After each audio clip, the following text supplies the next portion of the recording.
Good morning बच्चों। आज की इस वीडियो सेशन में हम लोग कुछ इंपॉर्टेंट इडियम्स के बारे में बात करेंगे। ये सभी इडियम्स 2020 के सीएचएसएल में पूछे गए इडियम्स है।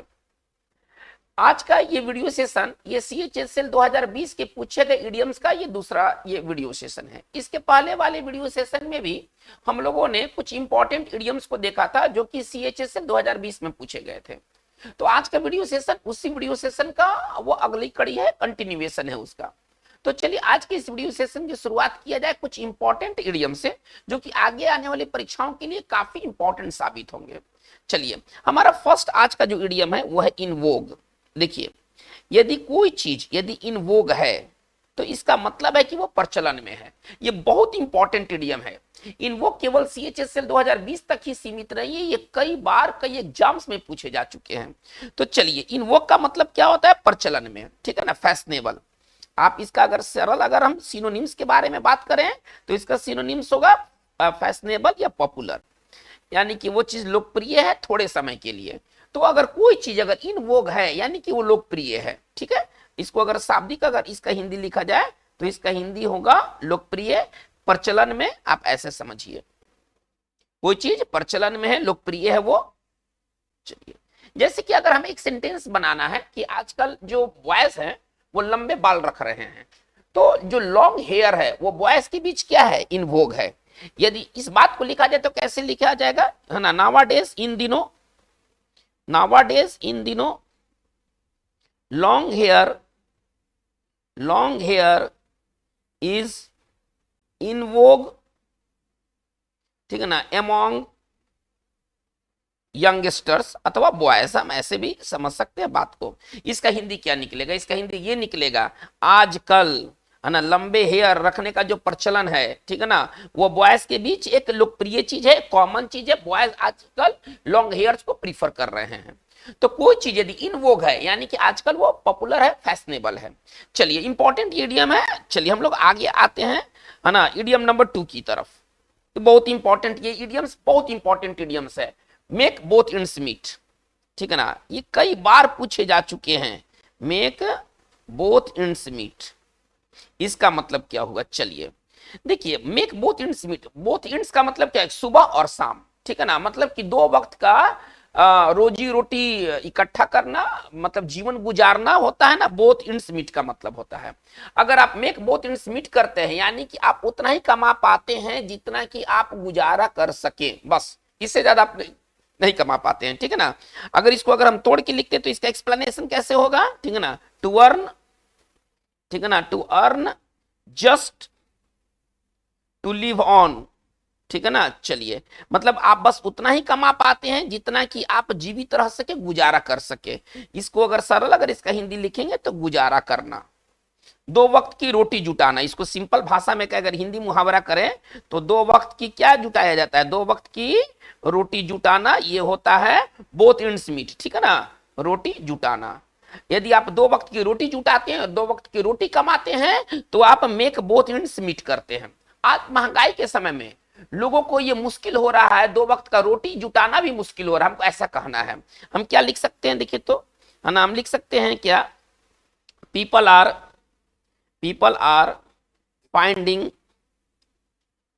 It difficult, people are finding it difficult to make, ठीक है ना, both ends meet, both ends meet. इसका मतलब क्या हुआ? चलिए इसका पहले हिंदी रूपांतरण देखा जाए। आज लोगों को मुश्किल हो रहा है ना, दो वक्त की रोटी जुटाना, दो वक्त की रोटी कमाना मुश्किल हो रहा है, ठीक है। तो अगर आप बोथ एंड्स मीट करते हैं, बोथ एंड का मतलब क्या हो? सुबह शाम, वही दो वक्त, ठीक है ना। तो दो वक्त की रोटी जुटाते हैं तो मेक बोथ एंड्स मीट करते हैं। बहुत इंपॉर्टेंट ये इडियम है। चलिए हम लोग अपने इडियम सेशन को आगे ले चलते हैं। नंबर 3, अब हमारा जो इडियम है वो नंबर 3। ये सारे इडियम्स बहुत इंपॉर्टेंट इडियम्स है। चलिए हम आगे चलते हैं। देखिए, बटरफ्लाइज, बटरफ्लाइज किसको कहते हैं? देखिए, बटरफ्लाइज वैसे लोग होते हैं जिनसे कोई सामान, है ना, हाथ से छूट कर गिर जाता है। बटरफ्लाइज इस तरह के लापरवाह लोग होते हैं, नाजुक उंगलियों वाले, नाजुक हाथों वाले, है ना, इनसे सामान छूटकर गिरते रहते हैं। अगर कोई व्यक्ति बटरफ्लाइज है, इसका मतलब है कि सामान को ड्रॉप करते रहता है, ठीक है। चलिए इसको तोड़ के कैसे लिखेंगे? ए पर्सन, ठीक है ना, ए पर्सन ठीक है ना, हु ड्रॉप्स थिंग्स,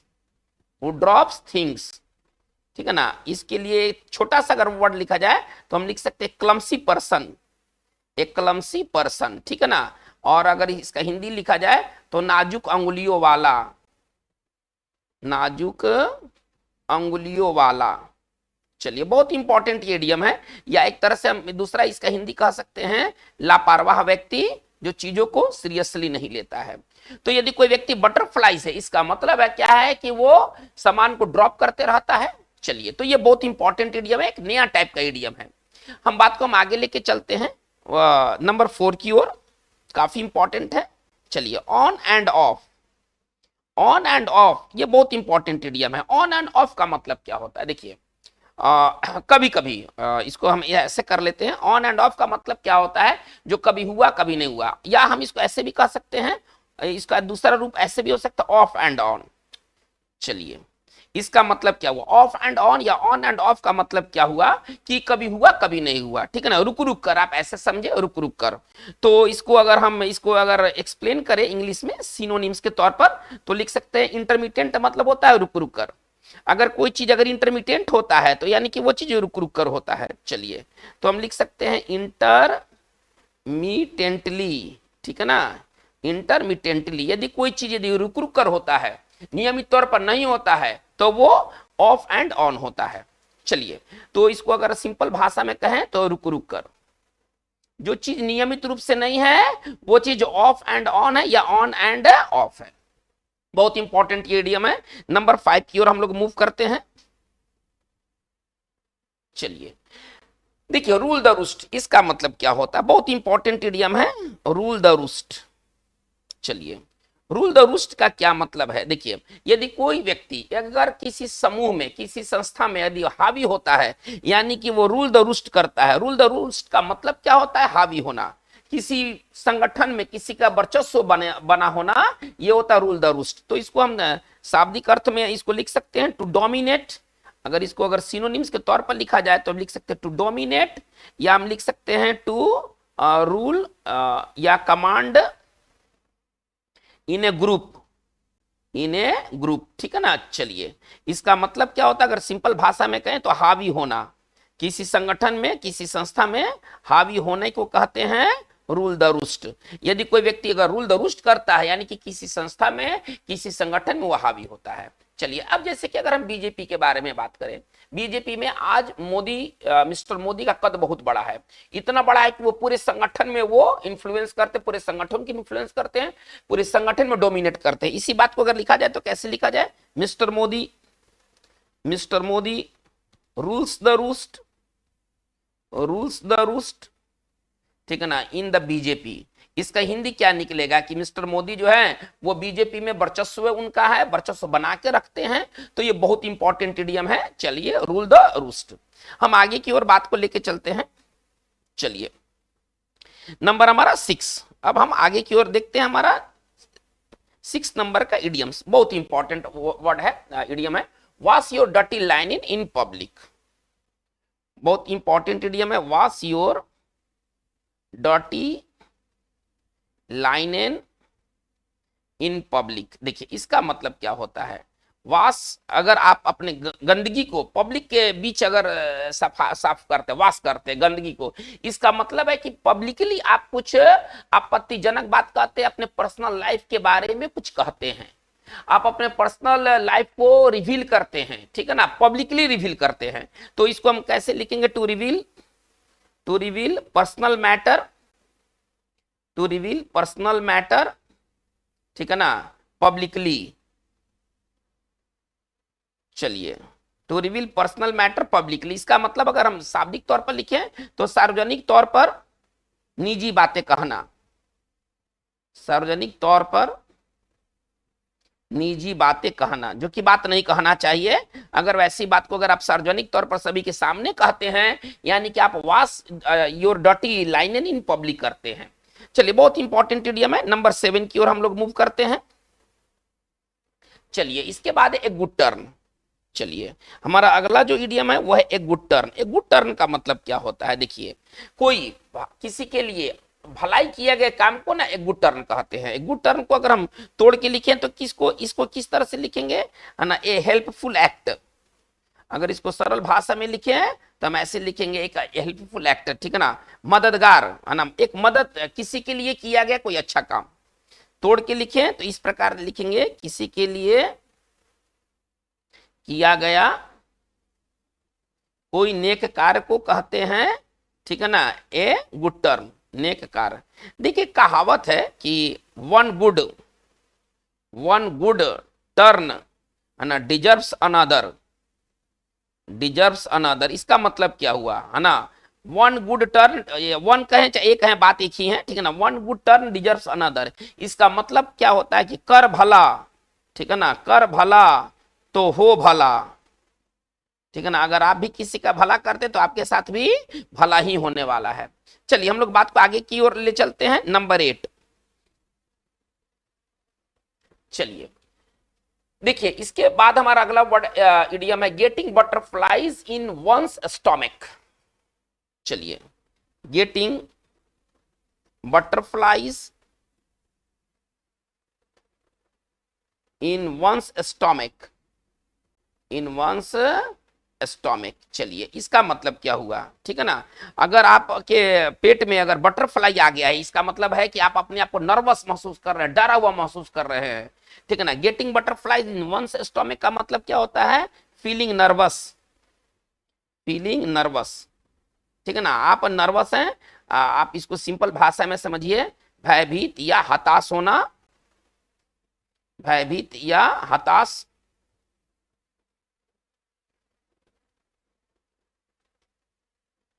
भयभीत या हताश होना को कहते हैं, ठीक है ना, getting butterflies in one's stomach. जैसे कि देखिए ज्यादातर सभी के साथ ऐसा होता है, इंटरव्यू के पहले क्या होता है, आप चाहे लाख अच्छे हो पढ़ने में या कम्युनिकेटिव स्किल आपका बहुत बढ़िया हो, लेकिन इंटरव्यू बिल्कुल एक अलग चीज होता है। तो चाहे व्यक्ति चाहे जैसा भी हो, मोस्ट ऑफ स्टूडेंट क्या फील करते हैं, है ना, नर्वस फील करते हैं। हमको यही बात इडियम का इस्तेमाल करके लिखना है। कैसे लिखेंगे, मोस्ट ऑफ स्टूडेंट्स, ठीक है ना, गेट बटरफ्लाइज, ठीक है ना, in their stomach, when it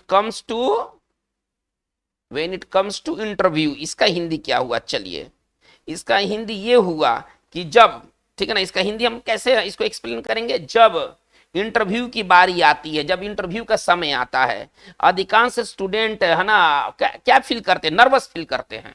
चाहे उनका कम्युनिकेटिव स्किल चाहे लाख अच्छा हो, वो लाख उनकी तैयारी बढ़िया हो, लेकिन नर्वसनेस आना एक स्वाभाविक चीज है। तो चलिए ये बहुत इंपॉर्टेंट इडियम्स है, getting butterflies in one's stomach. हम लोग बात को आगे लेके चलते हैं। चलिए नंबर 9। चलिए अब हमारा अगला है रीड बिटवीन द लाइन्स। बहुत ये कई बार, ये एग्जाम्स में एक बार दो बार नहीं, ये कई बार पूछा जा चुका है, रीड बिटवीन द लाइन्स। चलिए रीड बिटवीन द लाइन्स का क्या मतलब होता है, देखिए रीड बिटवीन द लाइन्स का मतलब क्या होता है कि छिपा हुआ अर्थ समझना, छिपे हुए अर्थ को देख लेना, है ना, to see the hidden meaning, है ना, हिडन मीनिंग, वो चीज जो कि ऑब्वियस नहीं है लेकिन आप उसको देख लेते हैं, उसको समझ लेते हैं, ठीक है ना। तो हम इसको हम समझते हैं, रीड बिटवीन द लाइन्स का मतलब क्या होता है, लाइन के बीच आप पढ़ते हैं, यानी कि उसके जो छिपे हुए अर्थ हैं आप उसको समझ लेते हैं, है ना, छिपे हुए अर्थ को भांप लेना, छिपे हुए, है ना, भावों को भांप लेना, ये होता है रीड बिटवीन द लाइन्स। तो बहुत इंपॉर्टेंट इडियम्स है और ये इडियम्स एक दो बार नहीं, ये कई बार पूछा जा चुका है। चलिए हम लोग बात को हम लोग आगे लेके चलते हैं नंबर 10 की ओर। ये सारी important idioms, a fire in someone's belly. अभी हम लोगों ने बटरफ्लाइज किया था, अब चलते हैं ए फायर इन समवन्स बेली। चलिए ए फायर इन समवन्स बेली का क्या मतलब है, देखिए पेट में आग है, इसका मतलब है कि स्ट्रॉन्ग डिटर्मिनेशन है ना, दृढ़ संकल्प है, आपके पास किसी चीज को करने के लिए दृढ़ संकल्प है। तो ए फायर इन समवन्स बेली को कैसे तोड़ के लिखेंगे, स्ट्रॉन्ग डिटर्मिनेशन, और इसको आप समझिए कि दृढ़ संकल्प, ठीक है ना। इसका जो शुद्ध अगर हिंदी की बात करें तो दृढ़ संकल्प। जैसे कि किसी व्यक्ति के पास एग्जाम को निकालने के लिए दृढ़ संकल्प है, हमको यह बात ईडीएम का इस्तेमाल करके बनाना है। हम कैसे लिखेंगे? He has a fire in his belly, ठीक है ना, to crack the exam, to crack the exam. इसका हिंदी क्या निकलेगा? चलिए, अगर इसका अगर शाब्दिक अगर हिंदी निकाला जाए तो इसका हिंदी ये निकलेगा कि परीक्षा पास करने के लिए उसके पास है ना दृढ़ संकल्प है। तो ये बहुत इंपॉर्टेंट इडियम है, ए फायर इन समवन्स बेली। चलिए हम लोग नंबर 11 की ओर मूव करते हैं, देखा जाए कि कौन से इडियम्स है नंबर 11 में।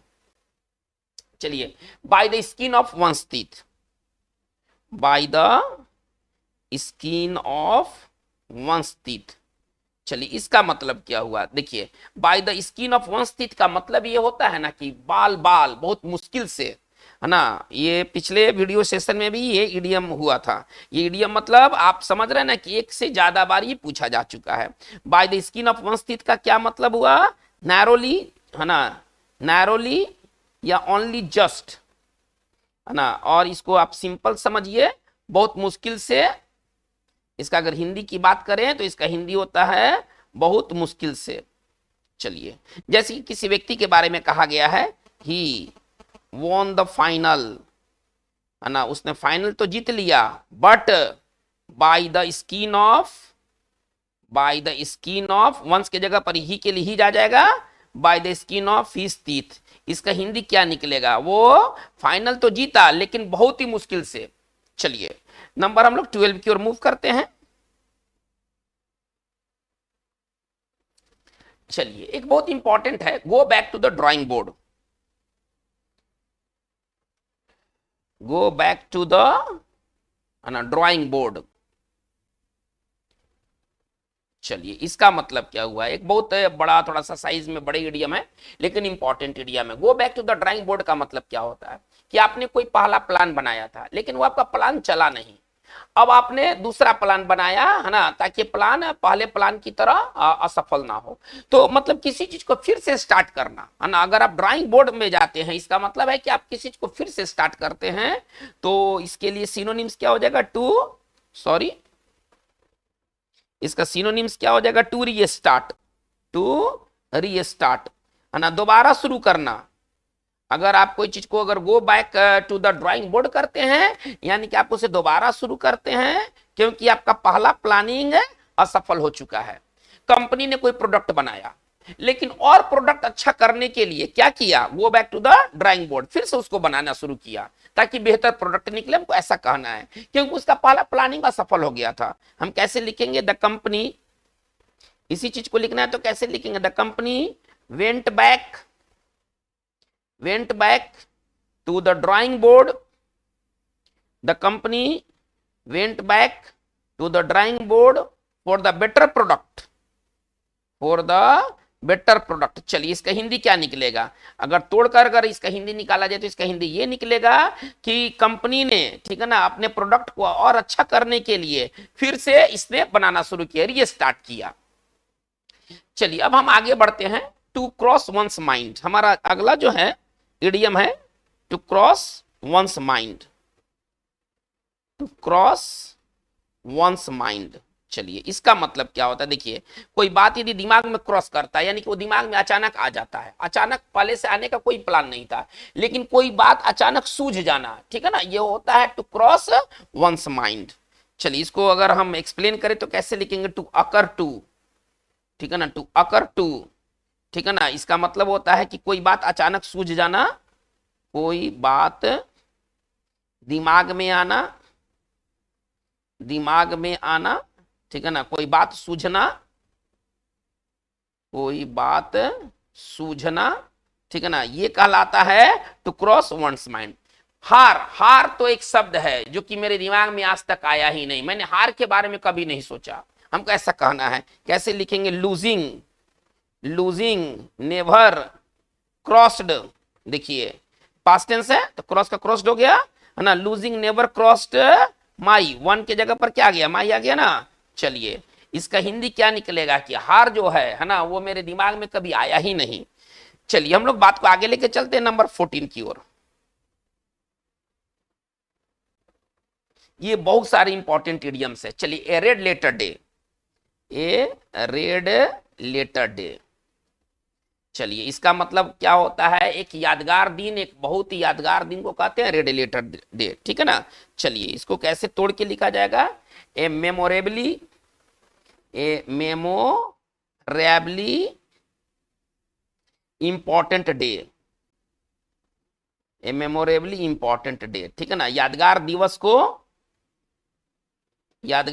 को कहते हैं, ठीक है ना। कोई आपके साथ कोई घटना घटा है जिस दिन, जो इंपॉर्टेंट घटना घटा है, तो वो दिन, जिस दिन घटना घटा, वो आपके लिए क्या हो गया? रेड लेटर डे हो गया। जैसे कि देखिएगा, हम ऐसे लिख सकते कि जिस दिन मेरी नौकरी लगी, जिस दिन मेरी नौकरी लगी वो मेरे लिए क्या था? एक रेड लेटर डे था। हम इसको कैसे लिखेंगे? The day I got the job, है ना, was a red letter day, was a red letter day for me, वो मेरे लिए क्या था? एक यादगार दिन था। तो चलिए, बहुत इंपॉर्टेंट है ए रेड लेटर डे, ये एग्जाम्स में कई बार पूछा जा चुका है। हम लोग आगे की ओर बात को लेके चलते हैं, है ना। Idioms 15, hang. देखिए, अगर आप किसी की बात को बहुत ही अटेंटिवली सुनते हैं, बहुत ध्यान से सुनते हैं, तो हैंग ऑन। चलिए, हमारा अगला जो इडियम है वो है हैंग ऑन एवरी वर्ड। अगर आप एवरी वर्ड को अगर हैंग करते हैं तो आप उसको ध्यानपूर्वक सुनते हैं। चलिए, क्यों ना इडियम का जवाब एक इडियम से हो जाए, ठीक है ना। तो बी ऑल ईयर, इसका भी अर्थ होता है, ठीक है ना, ध्यानपूर्वक कोई बात सुनना, ध्यानपूर्वक कोई बात सुनना। यदि कोई बात को अगर आप ध्यानपूर्वक सुनते हैं तो आप हैंग ऑन एवरी वर्ड करते हैं। जैसे कि आप इसको समझिए, द स्टूडेंट्स, ठीक है ना, मस्ट हैंग ऑन, है ना, every words of teacher, every, है ना, वर्ड्स ऑफ, सॉरी, वर्ड होना चाहिए, every word of teacher, every word of teacher. चलिए, तो इसका हिंदी क्या निकलेगा कि स्टूडेंट्स को, ठीक है ना, यहाँ पर द हटा दिया जाए, द की जरूरत नहीं है। चलिए, स्टूडेंट्स मस्ट क्या कहा गया है, आप इसको एक बार फिर से पुनः समझ ले। स्टूडेंट्स मस्ट, ठीक है ना, hang on every words of teacher. इसका हिंदी क्या हुआ कि स्टूडेंट्स को टीचर की हर एक बात को ध्यानपूर्वक सुनना चाहिए। चलिए, हम लोग आगे की ओर बढ़ते हैं। नंबर 16, ये बहुत ही सारे इंपॉर्टेंट इडियम्स है। पोक वंस नोज इनटू। चलिए, पोक वंस नोज इनटू, देखिए, अगर आप किसी के मामले में अगर आप दखल अंदाजी करते हैं तो आप उसके मामले में, है ना, नाक घुसा देते हैं। नाक घुसाना, किसी के मामले में नाक घुसाना टांग अड़ाने के समान होता है। तो इसको आप समझिए कि इंटरफेयर करना, मेडल करना। सिनोनिम्स इसका क्या हो जाएगा? टू इंटरफेयर, है ना, या टू मेडल। आप इसको सिंपल भाषा में समझिए, हस्तक्षेप करना, टांग अड़ाना, हस्तक्षेप करना, ठीक है ना, टांग अड़ाना किसी के मामलों में। चलिए, इसको कैसे लिखा जाए कि किसी व्यक्ति का आदत है, ठीक है ना, कि वो दूसरे के मामलों में वो टांग अड़ाता है। इसको हम कैसे लिखेंगे? ही इज एक्स्टम्ड टू, इस चीज को कैसे लिखा जाएगा?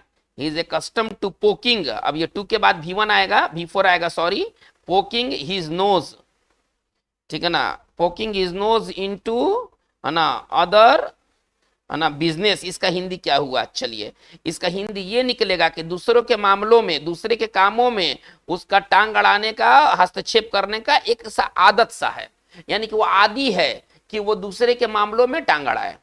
चलिए, बहुत इंपॉर्टेंट इडियम है, पोक वंस नोज इनटू। चलिए, हम लोग बात को आगे लेके चलते हैं, नंबर 17 की ओर देखते हैं। ये सारे इंपॉर्टेंट इडियम है। चलिए, अब हमारा अगला जो इडियम है वो बहुत इंपॉर्टेंट इडियम है, leave no stone unturned, leave no stone unturned. इसका मतलब क्या होता है कि हर संभव प्रयास कर लेना, है ना, किसी चीज को करने का हर संभव प्रयास कर लेना होता है। लीव नो स्टोन अनटर्न बहुत इंपॉर्टेंट इडियम है, ठीक है ना। To do utmost effort, utmost effort, ठीक है ना, टू डू utmost effort या टू मेक utmost effort। इसका अगर सिंपल भाषा में कहें तो हर संभव प्रयास कर लेना, हर संभव प्रयास करना, ये होता है लीव नो स्टोन अनटर्न्ड। अगर आप लीव नो स्टोन अनटर्न करते हैं यानी कि आप उसको करने का हर संभव प्रयास कर लेते हैं। चलिए, बहुत इंपॉर्टेंट ये इडियम है। चलिए हम लोग आगे लेके चलते हैं। तो स्पीक वॉल्यूम, ठीक है ना, एक बहुत इंपॉर्टेंट इडियम है स्पीक वॉल्यूम। देखिए, स्पीक वॉल्यूम का मतलब क्या होता है? बिना शब्द कहे बहुत कुछ बोल देना, है ना, मतलब चिक चिक कर गवाही देना, है ना, टू बी, है ना, आप ऐसे समझिए एविडेंस, टू बी एविडेंस, है ना, मतलब चिक चिक कर गवाही देना बिना शब्द का, चिक चिक कर गवाही देना, ठीक है ना, बिना किसी शब्द का। जैसे कि देखिए, अगर हमको कहना है कि कोई चीज, है ना, फैक्ट आया है, फैक्ट सामने आया है, और वो किसी के ईमानदारी को क्या करेगा? चिक चिक कर गवाही देगा। चिक चिक कर गवाही देने का मतलब मुंह से बोलना नहीं, कोई चीज का एविडेंस होना है। जैसे कि देखिए, तो दिस फैक्ट्स, हमको कहना है दिस फैक्ट्स, ये जो सच्चाई आई है, ठीक है ना। चलिए, speak volume of is honesty, इसका मतलब क्या हुआ कि जो सच्चाई सामने आई है, ठीक है ना, उसकी ईमानदारी के चिक चिक कर गवाही दे रही है। तो बच्चों, आज का हमारा इडियम का वीडियो सेशन इतना ही रहा। ये बहुत इंपॉर्टेंट इडियम्स हैं और जो कि CHSL 2020 में पूछे गए, लेकिन इनकी फ्रीक्वेंसी पूछे जाने की दूसरे एग्जाम्स में भी है। ये आपको CGL, CPO, एयरफोर्स, जितने डिफेंस से रिलेटेड एग्जाम्स हैं, ये कई बार पूछे जा चुके हैं। तो आज का हमारा ये वीडियो सेशन इतना ही रहा। धन्यवाद।